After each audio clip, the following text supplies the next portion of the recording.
Coronavirus, qui sont les personnes vulnérables ou atteintes de maladies chroniques, personnes âgées, patients aux antécédents cardiovasculaires, personnes présentant une pathologie chronique respiratoire, patients présentant une insuffisance rénale chronique dialysée, malades atteints de cancer sous traitement, personnes présentant une obésité morbide, femmes enceintes à partir du 3e trimestre de la grossesse, diabétique, insulino-dépendant, non équilibré.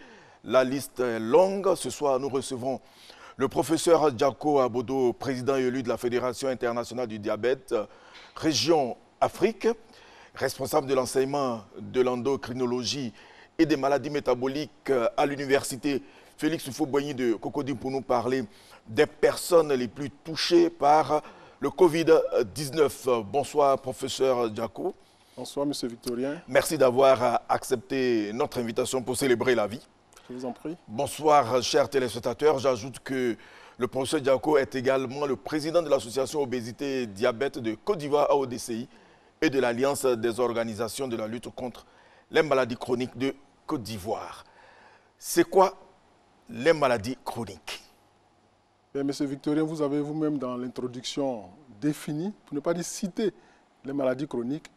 Les maladies chroniques sont des affections dites permanentes. Et quand vous avez une maladie chronique, vous l'avez pour toute la vie. Elle ne guérit pas. Et dans la plupart du temps, vous êtes amené à avoir un traitement à vie. Mais il faut distinguer deux groupes dans ces maladies chroniques. Il s'agit d'une part des maladies chroniques dites transmissibles. C'est l'infection à VIH, la tuberculose et d'autres maladies infectieuses. Et puis, les maladies chroniques non transmissibles, à savoir le diabète, l'obésité morbide, l'hypertension artérielle, les maladies cardiovasculaires, les maladies rénales, les cancers, les maladies respiratoires et d'autres maladies mentales et autres. Mais qu'est-ce qui rend ces personnes fragiles? Alors, ce qui rend ces personnes fragiles, c'est qu'il s'agit là d'organes vitaux qui sont touchés. Vous avez par exemple le rein, le foie qui s'occupe d'éliminer les déchets toxiques, les déchets anormaux de l'organisme. Vous avez au cours du diabète une fragilité immunitaire et des pathologies rénales associées. Vous avez chez les sujets cancéreux qui prennent un traitement immunosuppresseur ou une chimiothérapie ou une radiothérapie qui fragilise son système immunitaire. Donc vous avez beaucoup de facteurs qui vont fragiliser les patients et surtout fragiliser le système immunitaire. Alors, dites-nous, quel est le lien entre ces maladies-là, ces maladies chroniques et le Covid-19? Le lien est tout de suite trouvé. À partir du moment où vous avez un système immunitaire qui est fragilisé, lorsque votre diabète n'est pas équilibré, votre hypertension artérielle n'est pas stable ou votre néphropathie n'est pas stable, vous pouvez faire tout type d'infection, et en particulier les infections respiratoires. Selon le ministère de la Santé et de l'Hygiène publique, il existe des profils plus à risque de développer une forme grave du Covid-19. Il s'agit entre autres des personnes diabétiques, cardiaques et celles souffrant d'obésité. Dans le cadre de la lutte contre le Covid-19, le gouvernement a décidé du confinement total de ces personnes. Pourquoi ces personnes sont-elles dites à risque? Élément de réponse avec Astou Touré.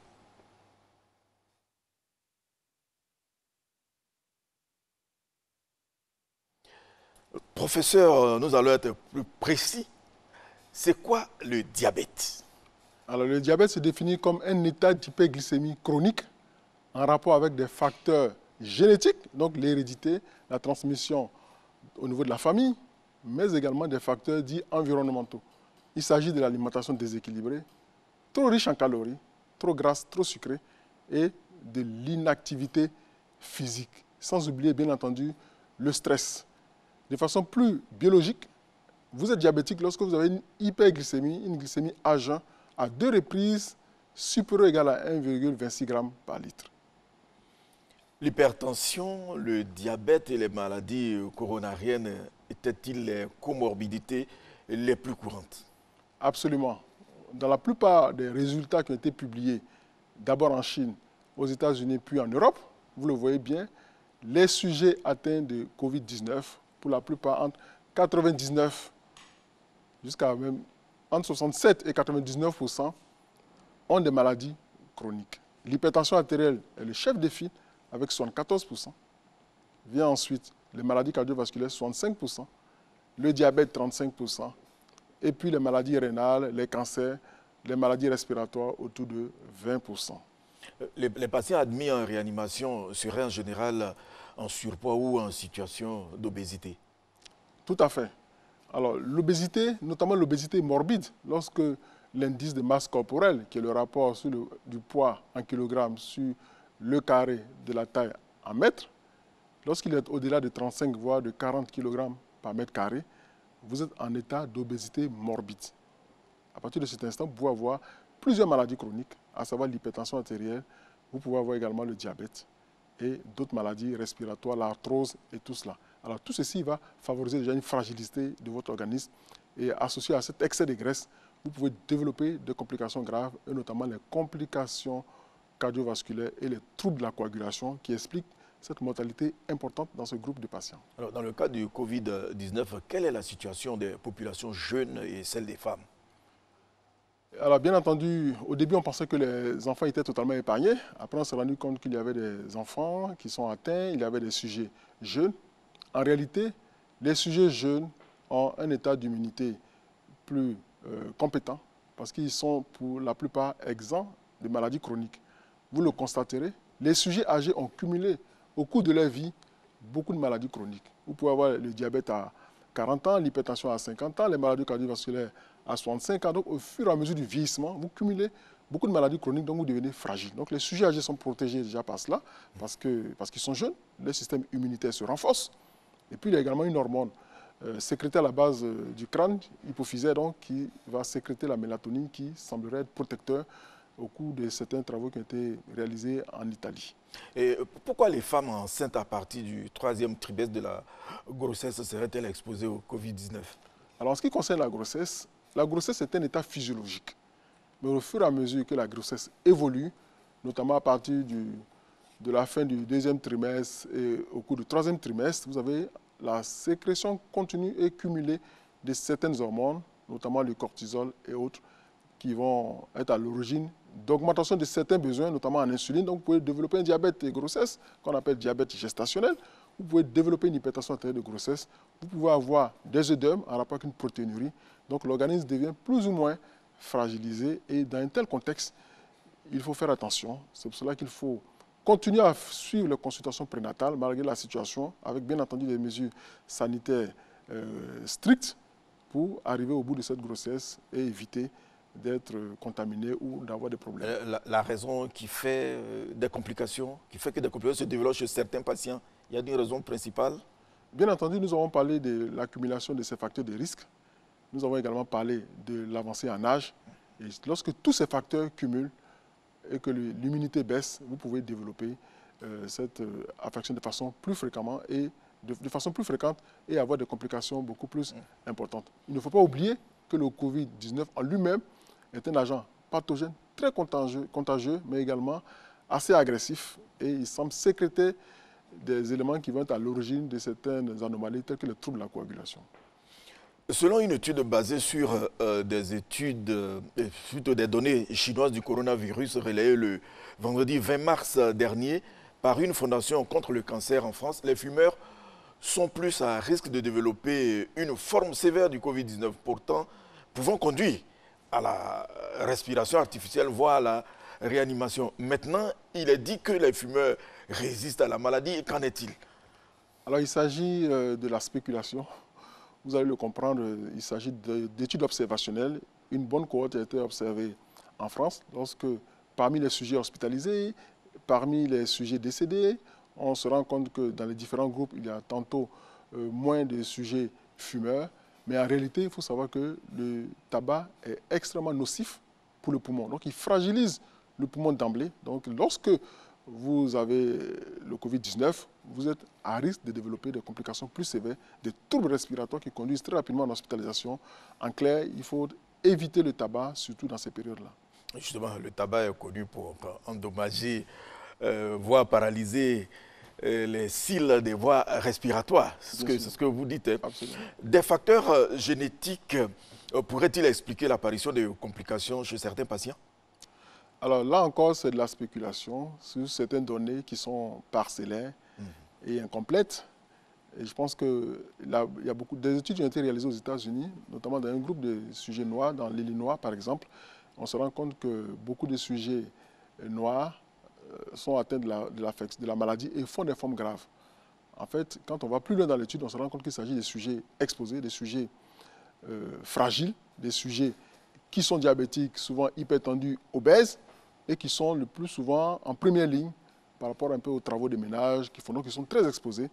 Ils sont d'une grande précarité, donc ils ont difficilement accès aux structures sanitaires. La conséquence de tout ceci est qu'ils sont plus contaminés et ils en meurent plus malheureusement. Le groupe sanguin est-il un facteur de risque? On dit même que les personnes du groupe sanguin O seraient moins touchées que les autres par le coronavirus. Également, ces résultats ont été rapportés dans certaines séries, mais il ne s'agit pas de résultats homogènes. Et donc, là encore, il faut continuer à approfondir les recherches et chercher à des spéculations. Absolument. C'est de l'ordre des spéculations. Le risque d'une hausse de la mortalité infantile liée au paludisme peut-il être la conséquence indirecte de la pandémie du Covid-19? Absolument, absolument.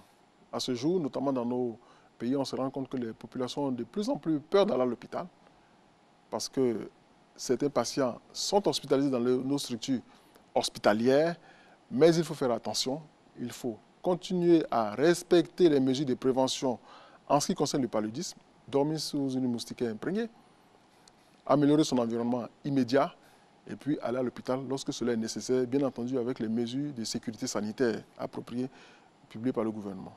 Pourquoi les personnes âgées vivant avec le VIH-Sida ou les personnes séropositives ayant des problèmes cardiaques ou pulmonaires sont-elles potentiellement exposées à un risque plus élevé de contracter le SARS-CoV-2 et de développer de graves symptômes? En réalité, elles ne sont pas plus exposées à être contaminées. Pour être contaminé, il faut être en contact avec le virus. Mais en réalité, elles peuvent plutôt développer les formes cliniques symptomatiques et les formes graves en raison de leur fragilité. Au nombre des mesures barrières prises par l'État de Côte d'Ivoire figure l'isolement des personnes à risque. Il s'agit des diabétiques, des hypertendus, des personnes en surpoids et autres. Comment ces personnes apprécient-elles la décision? À ce tour, a recueilli le témoignage d'une personne diabétique. Nous l'écoutons. Diabétique de type 1, depuis que j'ai 4 ans en fait. Je suis pratiquement né avec. Pour nous les diabétiques, on a besoin de la sédentarité en fait, c'est pas bon pour nous. Il ne faut pas rester immobile là. Bon, quand je dis immobile, c'est vrai que je ne suis pas couché ni assis, mais il faut quand même sortir, se détendre, faire du sport et tout, mais bon. Donc là, c'est pratiquement un nouveau style de vie auquel on essaie de s'habituer. Oui, je suis diabétique pratiquement depuis 10 ans. Nous qui sommes déjà à risque, il faut faire très attention. Je suis les mesures parce que c'est ça qu'il faut pour que tu puisses t'en sortir. Si tu sors trop, tu as des contacts avec beaucoup de personnes ou bien tu ne portes pas ton masque. Et quand tu sors un peu, il faut laver les mains. Vous voyez, bon, si tu ne suis pas tout ça, franchement, parce que c'est une maladie qui est réelle. C'est une maladie qui est réelle, donc il faut qu'on fasse attention. C'est difficile en cette période de confinement-là. Mon inquiétude, c'est que déjà, cette pandémie-là dure longtemps, ce qui va faire que nous allons rester confinés pendant un très très très long moment. Aussi que les personnes vivant avec les maladies héréditaires comme le diabète, l'hypertension, n'arrivent pas, à cause de cette épidémie-là, à accéder à leurs différents soins. Voilà, les médicaments dont ils ont besoin. J'espère qu'on n'arrivera pas à ça. J'ai peur d'avoir coronavirus. Je vous assure, j'ai peur. Que ce soit en France que à Abidjan, c'est réel, ça y est là. Les gens meurent à longueur de journée et ça n'arrive pas qu'aux autres. Donc faisons très attention. Les comportements à risque, tout ce que le gouvernement nous conseille, il faut suivre ça scrupuleusement. Professeur, comment gérer les différents cas? Alors, en termes de gestion, il faut d'abord retenir la prévention. Prévention, prévention, prévention. Surtout si vous êtes un sujet à risque. Et je pense que le gouvernement a donné le ton en demandant aux personnes fragiles, aux sujets à risque, diabétiques hypertendu atteint de maladies chroniques de rester confiné. Il faut rester confiné tout en vivant sainement, surveiller ses paramètres, sa glycémie, sa tension, prendre ses médicaments, son insuline, ses antidiabétiques oraux, ou si vous êtes sous antirétroviraux, prendre ses médicaments. Et puis également, assurer son contrôle. Contrôler sa glycémie avec un lecteur de glycémie, c'est extrêmement important. Et nous pensons que dans un tel contexte, la prévention reste de mise. Mais nous avons également demandé à nos patients diabétiques sur l'ensemble du territoire de rester en contact étroit avec leur médecin traitant. Venir en consultation lorsque cela est vraiment nécessaire pour aider à équilibrer une glycémie trop élevée, une glycémie trop basse. Et en ce qui concerne la prise en charge, vous avez vu, il y a différents protocoles. Lorsque vous êtes un cas confirmé, lorsque vous êtes un cas contact, donc en fonction des différentes situations, si vous avez des difficultés, vous appelez le numéro vert. Si vous avez des complications, vous êtes hospitalisé. Et il y a toute une stratégie, tout un protocole de prise en charge au service des maladies infectieuses et dans d'autres unités avec des experts, le professeur Eolier et toute son équipe qui sont très expérimentés dans ces différents cas. Et vous allez le constater avec le nombre de sujets guéris qui va être de plus en plus croissant dans les jours à venir. Pourquoi le virus semble être modéré chez les personnes jeunes atteintes de diabète de type 1 et en particulier chez les enfants? Alors, comme on l'a déjà dit, ils sont protégés parce qu'ils ont moins de comorbidité, ils sont jeunes. Maintenant, le statut diabétique, bien entendu, leur confère un risque plus accru. Encore faut-il que le diabète soit bien équilibré et bien stable. En Occident, on se rend compte que, par exemple, il y a moins de 1% des sujets diabétiques qui sont atteints de cette affection.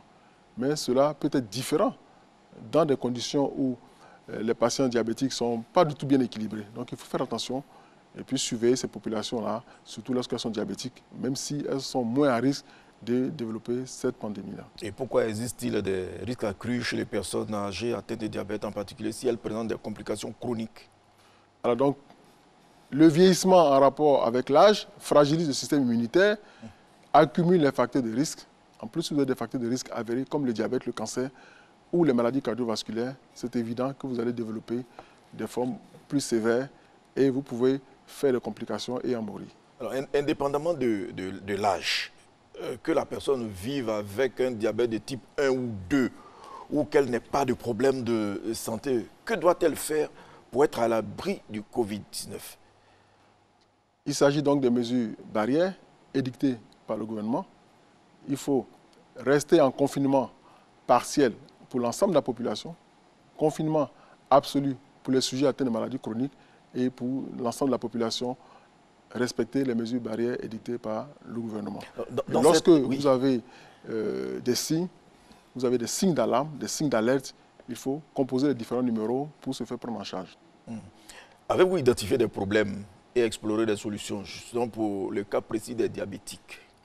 En ce qui concerne les sujets atteints de maladies chroniques, vous avez vu déjà les mesures de confinement. Nous avons également mis à disposition des numéros des différents secrétariats pour que les personnes diabétiques puissent contacter leur médecin traitant, contacter l'équipe soignante en cas de difficulté. Nous leur avons également demandé de continuer leur suivi à domicile et de ne pas hésiter à venir à l'hôpital lorsqu'il y avait un problème, lorsqu'il aurait un problème. Dans certains pays, les restrictions imposées pour lutter contre la propagation de la pandémie de Covid-19 perturbent la chaîne d'approvisionnement de l'insuline. Est-ce le cas ici en Côte d'Ivoire? Heureusement, ce n'est pas encore le cas en Côte d'Ivoire et nous espérons que cela n'arrive pas. L'Éthiopie a vécu cette expérience où le stock d'insuline qui provenait de l'Europe a été bloqué en Allemagne et les choses sont en train de se décanter progressivement. Nous sommes donc en contact avec le ministère de la Santé et de l'Hygiène publique, les différents départements d'endocrinologie et de diabétologie et également avec la Fédération internationale du diabète dont nous sommes le représentant pour signaler toute urgence dans ce domaine-là.